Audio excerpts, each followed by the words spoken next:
Greetings, friends. My name is David McLeod, and I'm the founder of The Magic of I Am and creator and host of the Daily Affirmation program. Thank you for joining me today.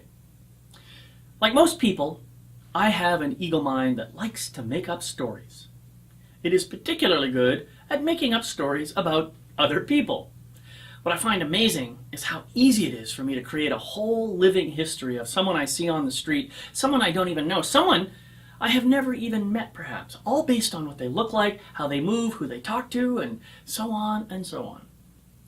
Of course, all of this story making is only based on my own life experience. In other words, my entire narrative about another person is simply a projection of some number of aspects of myself. It turns out this is true no matter how well I know someone, but, well, that's a story for another day.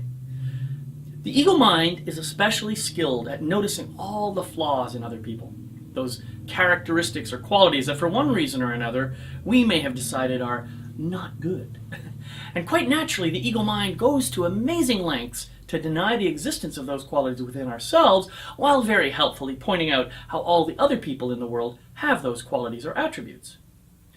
In this way, the ego mind strengthens its self-identity even to the point of creating the illusion of superiority.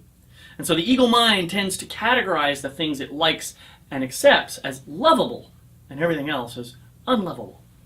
Are you with me so far? Can you relate to what I'm talking about?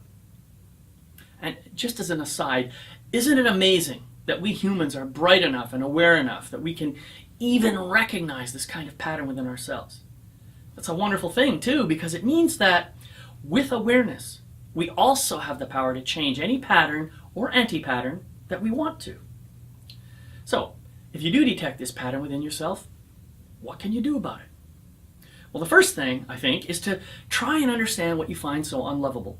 Listen to the story of the ego mind and just ask some questions. Questions like these.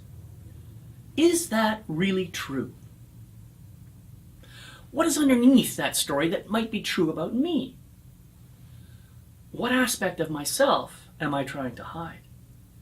If I were to reveal that aspect of myself to the world, what am I afraid might happen? Once you identify the aspect of yourself that you aren't so proud of, see if you can bring some compassion and love to that part. Hating it, hiding it, pretending it doesn't exist only makes your problem worse, but loving it can bring great healing to yourself. I encourage you to give that a try this week. Bring healing love to every aspect or characteristic of yourself that you judge to be unlovable. Every time you do this, you will find yourself getting lighter and lighter. And after all, isn't that the true nature of enlightenment? Thanks for listening.